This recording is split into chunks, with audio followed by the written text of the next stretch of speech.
Hello my dear soulmates. ഇന്ന് നമ്മളിവിടെ നോക്കുന്നത് ഇന്നത്തെ ഡിവൈൻ മെസ്സേജ് എന്താണ് എന്നുള്ളതാണ്. ഡിവൈൻ നിങ്ങൾക്ക് തരുന്ന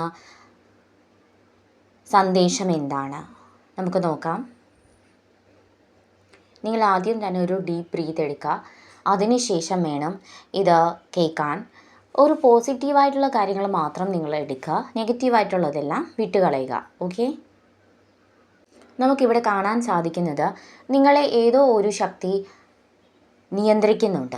അതായത് ഇന്ന കാര്യങ്ങൾ ചെയ്യൂ, ഇന്ന കാര്യങ്ങളിലേക്ക് പോകൂ എന്നൊക്കെ. അത് നിങ്ങൾക്ക് അനുഗ്രഹമാണ് നിങ്ങൾക്ക് തരുന്നത്. നിങ്ങളിലുള്ള നെഗറ്റീവ് എനർജിയെ കുറേശ്ശെയായിട്ട് ഇല്ലാതാക്കി നിങ്ങളിലേക്ക് പോസിറ്റീവ് എനർജി നിറയ്ക്കുന്ന ഒരു വ്യക്തി. ചിലപ്പോൾ ഒരു എന്താ പറയുക, യൂണിവേഴ്സ് ആയിരിക്കാം, നിങ്ങൾ പ്രാർത്ഥിക്കുന്ന നിങ്ങളുടെ ദൈവമായിരിക്കാം. നിങ്ങളുടെ ലൈഫിലേക്ക് ഒരു പുതിയ പ്രതീക്ഷ, ധൈര്യം, ആത്മവിശ്വാസം എല്ലാം ഇപ്പോൾ നിങ്ങളുടെ ജീവിതത്തിലോട്ട് വന്നുകൊണ്ടിരിക്കുകയാണ്.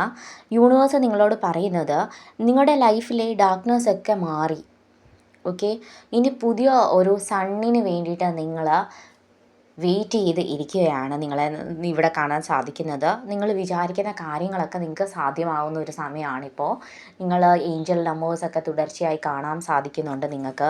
അതുപോലെ തന്നെ നിങ്ങൾ വിചാരിച്ചിട്ടുള്ള പല കാര്യങ്ങളും ഇത് നടക്കും, തീർച്ചയായും ഇത് നടക്കുമെന്ന് നിങ്ങൾ വിചാരിച്ച കാര്യങ്ങളൊക്കെ നടക്കുന്നു. നിങ്ങൾ വിചാരിക്കുന്ന പല കാര്യങ്ങളും നിങ്ങളുടെ ലൈഫിൽ നിങ്ങൾക്ക് തന്നെ അത്ഭുതമായിട്ട് തോന്നും. പല കാര്യങ്ങളും നിങ്ങളുടെ ലൈഫിൽ നടന്നുകൊണ്ടിരിക്കുകയാണ്. അതുപോലെ തന്നെ നിങ്ങളുടെ പഴയകാല പല ട്രോമകളിൽ നിന്നും നിങ്ങൾ പുറത്തു വരേണ്ടതായിട്ടുണ്ട്. നിങ്ങളുടെ ജീവിതത്തിൽ പലരും നിങ്ങളെ അപമാനിച്ചിട്ടുണ്ട്, ആക്ഷേപിച്ചിട്ടുണ്ട്, ഒറ്റപ്പെടുത്തിയിട്ടുണ്ട്. അതിൻ്റെയൊക്കെ ഒരു ട്രോമ, വേദന നിങ്ങളുടെ ഉള്ളിലുണ്ട്. അതൊക്കെ നിങ്ങളൊന്ന് വിട്ട് കളയണം. എന്നാലേ നിങ്ങൾക്ക് കുറച്ചും കൂടെ പവർഫുള്ളായിട്ടുള്ള ഒരു ലൈഫ് ഉണ്ടാക്കാൻ പറ്റത്തുള്ളൂ. അതുപോലെ തന്നെ ചിലപ്പോൾ നിങ്ങളുടെ പാർട്ട്ണറായിരിക്കാം നിങ്ങളെ ഇട്ടിട്ട് പോയിട്ടുണ്ടായിരിക്കുക. ചിലപ്പോൾ നിങ്ങളുടെ പാരൻസ് ആയിരിക്കും. ചിലപ്പോൾ നിങ്ങളുടെ സിബ്ലിങ്സ് ആയിരിക്കും നിങ്ങളെ ഇട്ടിട്ട് പോയിട്ടുണ്ടായിരിക്കുക. ചിലപ്പോൾ നിങ്ങൾ അവരുമായിട്ട് വഴക്കുണ്ടാക്കിയിട്ടുണ്ടായിരിക്കും. അതിൻ്റെയൊക്കെ ഒരു ട്രോമ നിങ്ങളുടെ മനസ്സിലുണ്ട്. അതൊക്കെ ഒന്ന് ഹീൽ ചെയ്യേണ്ട സമയമാണ് ഇപ്പോൾ. നിങ്ങൾ ഈ സിറ്റുവേഷൻ സത്യം പറഞ്ഞാൽ ഒന്ന് അക്സെപ്റ്റ് ചെയ്യുക. ഇതിങ്ങനെയായിരുന്നു, ഇത് കഴിഞ്ഞു പോയി, നിങ്ങൾ പാസ്റ്റിൽ ജീവിക്കാതെ ഇരിക്കുക എന്നതുള്ളതാണ് യൂണിവേഴ്സ് പറയുന്നത്.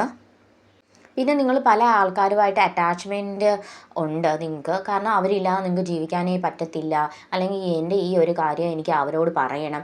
എന്തെങ്കിലും നല്ലത് സംഭവിച്ചാലും ചീത്ത സംഭവിച്ചാലും എല്ലാവരുമായിട്ടും ഇങ്ങനെ ഫ്രണ്ട്സിനോടായിരിക്കും ചിലപ്പം എപ്പോഴും അവരുമായിട്ട് ഷെയർ ചെയ്യുന്നൊരു കാര്യം ഉണ്ടായിരുന്നു. അതൊക്കെ ഒന്ന് മാറ്റിയെടുക്കണം നിങ്ങൾ. പിന്നെ നിങ്ങൾ ഒരു യാത്ര ചെയ്യുന്നതായിട്ട് നിങ്ങൾക്ക് ഇവിടെ കാണാൻ സാധിക്കുന്നുണ്ട്. ചില വ്യക്തികൾ നിങ്ങളുമായിട്ട് റീയൂണിയൻ ആവുന്നുണ്ട്. ഓക്കെ. ചിലപ്പോൾ നിങ്ങളൊരു ഫ്ലാറ്റ് എടുത്ത് മാറുന്നതായിരിക്കാം. പാർട്ട്ണറുമായിട്ട് ചിലപ്പോൾ നിങ്ങളൊരു ലിവിങ് ടുഗെദർ സ്റ്റാർട്ട് ചെയ്യുന്നതായിരിക്കാം. അല്ലെങ്കിൽ കല്യാണം കഴിഞ്ഞവർ സെപ്പറേറ്റ് ആയിട്ട് നിങ്ങളൊരു ഫ്ലാറ്റോ അല്ലെങ്കിൽ ഒരു വീടോ എടുത്ത് താമസിക്കുന്നതായിട്ട് കാണാൻ സാധിക്കുന്നുണ്ട്. പക്ഷേ നിങ്ങൾ ആഗ്രഹിച്ച ഒരു ലൈഫാണ് നിങ്ങളിവിടെ മേഡ് ചെയ്യാൻ പോകുന്നത്. നിങ്ങളുടെ ഒരു ഡ്രീമിൽ നിങ്ങൾ കണ്ട അതേ ഒരു ജീവിതം നിങ്ങൾ ജീവിക്കാൻ പോകുന്നു. നിങ്ങൾ ആഗ്രഹിക്കുന്ന പല കാര്യങ്ങളും സംഭവിക്കാൻ പോകുന്നൊരു സമയമാണ് ഇപ്പോൾ. നിങ്ങൾ ആഗ്രഹിക്കുന്ന എന്തും യൂണിവേഴ്സ് തരാനായിട്ട് ഇങ്ങനെ നിൽക്കുകയാണ്. അപ്പോൾ നിങ്ങൾ ആഗ്രഹിക്കൂ, മാനിഫെസ്റ്റ് ചെയ്യൂ, വിഷ്വലൈസ് ചെയ്യുക. നിങ്ങളുടെ കാര്യങ്ങൾ എന്തൊക്കെയാണ് നിങ്ങളുടെ ലൈഫിൽ വേണ്ട കാര്യങ്ങൾ. നിങ്ങൾ സത്യം പറഞ്ഞാൽ വേണ്ട കാര്യങ്ങൾ ഒന്ന് നല്ലോണം ഇരുത്തി ആലോചിക്കുക. ഇപ്പോൾ എനിക്കിത് ആവശ്യമുണ്ടോ? ഏതിനാണ് ഫസ്റ്റ് പ്രയോറിറ്റി കൊടുക്കേണ്ടത്? എനിക്ക് ജോലി കിട്ടിയിട്ട് കല്യാണം കഴിക്കണോ, അതോ കല്യാണം കഴിച്ചിട്ട് ജോലി വേണോ, അതോ ഞങ്ങൾ പുറത്ത് പോകണോ, ലിവിങ് ടുഗെദറായിട്ട് നിന്നിട്ട് മതിയോ? എല്ലാ കാര്യവും ഒന്ന് ആലോചിക്കുക.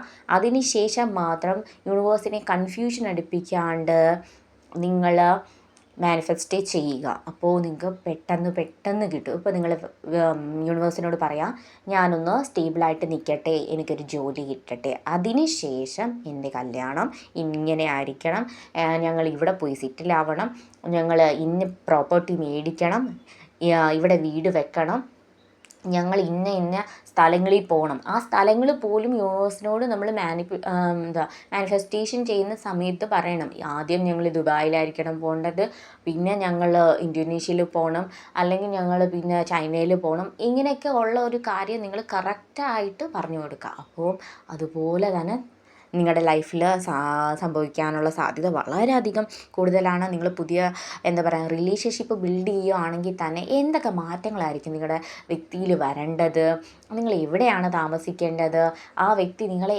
എങ്ങനെയാണ് ട്രീറ്റ് ചെയ്യേണ്ടത് എന്നെല്ലാം വ്യക്തമായിട്ട് നിങ്ങൾ മാനിഫെസ്റ്റ് ചെയ്യൂ. അതെല്ലാം നിങ്ങളിലേക്ക് വളരെ എളുപ്പത്തിൽ ഈസിയായി നിങ്ങളിലേക്ക് വന്നുകൊണ്ടിരിക്കുകയാണ്. സോ ഈ ഒരു സമയം നിങ്ങൾ വളരെ പോസിറ്റീവായിട്ടിരിക്കുക എന്നാണ് യൂണിവേഴ്സ് നിങ്ങളോട് പറയുന്നത്. Thank you.